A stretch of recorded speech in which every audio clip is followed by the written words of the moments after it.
Hi and welcome to my short video, and I'm continuing the process now I started over on my Patreon and Facebook pages, where I'm discussing piecing together my photographs I took of a gorilla and baby back last year, because I thought it'd be interesting for you to see the actual process I'm going through, and also for you guys to have some input into it as well.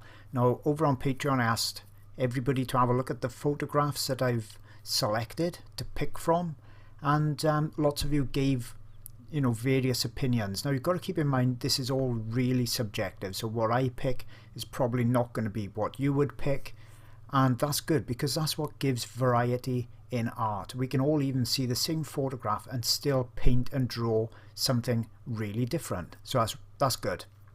So take everything I say with a pinch of salt. It's just my opinion, but I'm going to let you into my thought process so you can actually see how I piece something together and the reasons why, whether you agree with it or not. Just thought it'd be of interest. So this was the first photograph I took. So this is A, and the baby's on there resting quite nicely. I like the fact the mother is looking out of the picture. Okay, she's not making eye contact with me in lots of portraits that I do, and you want eye contact very often with the animal to really draw the viewer into it. In this case I want the center of attention to be the baby. I don't want it to be the mother, so I like the fact that this is side on, if I'm going to even include her in it at all, or her face. I may even, I was thinking, just crop it here and just zoom right in on the baby, and that would be a decent composition on its own. So that was A. B was very popular with people. They really liked the fact the mother's eyes were in there, the mother's face and head were pointing and facing us. They liked the baby, the way he was holding on. Now I took all that into consideration as well before I posted any of this on my Patreon channel, and the thing I wrestled back and forth with this as well. Now here's my way of thinking. If I include the mother's head like this, for a start I didn't particularly like the way she's kind of looking to the side. She's not making eye contact, and it looks to me a little bit aggressive or defensive, so I wasn't happy particularly with her eyes and the way they was looking. Also my thoughts were, if I've got the mother's head in, when you look at this image, if I painted something similar to this, even if I put in a different background, for me, center of interest, first thing as a viewer I would look at is probably her face. Secondary is the baby on the back, the cute baby holding on, which is not really what I wanted in this piece of art. I wanted the baby specifically to be center of interest, so I was wrestling with that idea as well. This is one of my top picks. C, I like the way the baby was holding on, like the mother's position, the head on the side. Obviously I wouldn't put what she's eating. It's actually in the zoo. It was done on, I think it was Easter or something like that, and they made rice paper eggs or something for them to interact with, so that's what she's actually eating there, and red colour is coming off it as well. So lots good of that one. A couple of things I didn't like. This one, very good, like the baby. Kind of like this yellowy background as well. Obviously I changed this right section background, but the mother's head is turned just slightly the wrong way, and so you haven't got a nice silhouette there. Then choice E, the baby was really nice, loved the expression on there. The mother's head completely facing the other way, so I thought I could crop this perhaps and just have her back in there and some of the baby. So if I show you the kind of idea I was thinking of there, if I crop that down, you see I was thinking just of having it really close in on the baby, so it's not nothing is competing at all for center of interest. Okay, so that's what I was thinking with that one. So if I continue my thought process, there was lots of other images that I had in there that didn't make the cut. Things like this, simple, just looking at it, not a pleasing position, didn't like the face on the baby, the mother was facing the wrong way, background was not going to be any good anyway. So lots wrong with that one. Once again, this one I didn't choose it, as I said, for that centre of interest, even though it was the most popular one. And a couple also asked or mentioned that if they painted from this reference photo or drew from it, they would like to have the hands and the arms in, so the whole body of the female, which is fair enough.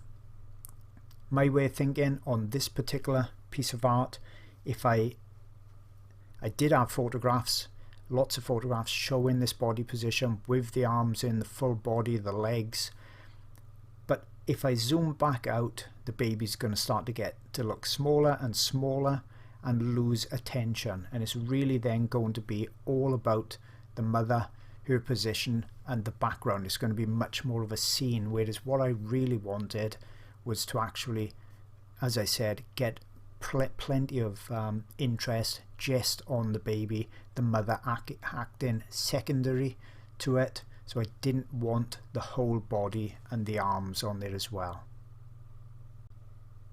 So what I actually decided to do then was to do some composite images, where I took the background from the one image, and obviously I could have taken a different background completely, but this was just given an idea. So this is that one that lots of people liked. So the mother's face in there, got a kind of a natural background. Obviously I'd refine it more when I was painting it, but it would give me the idea of the actual painting. And I think you can see, for me personally, when I look at this, I go straight to the mother's face. That's my center of interest over here, and then and only then do I actually look at the baby on the back. So this is not particularly what I wanted, but for others I think it's a nice pleasing image, and it would make a good painting. This is more of what I was thinking about. So now you can see the mother's head, just by the fact she's facing the other way, she's alert. I love the silhouetted, the outline form on her. I find that interesting, but not too interesting. If I wanted to subdue this from being of interest even more, I could take some of this shadow area and put that area in shadow, so there's not much contrast to it. For me personally, this one now would be all about the baby. The baby's position is not my favorite, but what I can do then is put on something like this, which I really like the position on this one. I could put that baby on the back, or this one.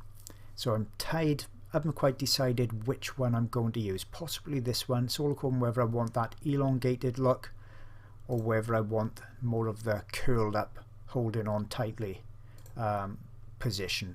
But I could put either baby on then, because the faces on those are facing the viewer, that'll automatically attract more attention. So in my opinion then, that would be without a doubt the center of interest, and I can increase that even more again by playing with dark against light. So I could have, you know, a nice light background, make sure the baby's head is nice and dark, which it is anyway. So that's my thought processes that I thought you may find of interest, and the reason why I've picked this kind of image over this one. Now both of them could be done in oils or pastels, but what I'm going to actually do is do this one in pastels, because I'm also going to be working on a large elephant piece of art at the same time for this month, and I've done elephants in oils before. I've done gorillas in pastels, so I thought it'd make a nice change to actually show my different techniques with the different mediums. So hope you've enjoyed this short video. Hope it helped you out. Like I say, it's all subjective, and things could still all change. I may even drop in a different background, because what I've done in Photoshop is cut that out so that I can just drop in backgrounds, and it's easy then with the background like that. I can just do quick adjustments with things like the level, so I can easily make a background darker. You see how the gorilla is going to come forward, or I can make it lighter to push the background further back. And I've done a short video showing those simple Photoshop techniques already on my YouTube channel. So hopefully you've enjoyed this video, and I'll see you all again real soon. On my tutorial website, that's jasonmorgan.co.uk, I've got lots of full-length videos, some up to 8 or 9 hours long, I've got ebooks on there as well. If you're looking for reference photos, because sometimes it's really hard to get very good, decent, copyright-free reference photos you can paint and draw from. My website, www.wildlifeart-online.com, has got about 900 or more photographs on there. Or perhaps you'd like to join my art community, where every month I put up new videos, new reference photos, new wildlife line art. So that's patreon.com/wildlifeart. Love to see you on one of those soon, or even here on my YouTube channel.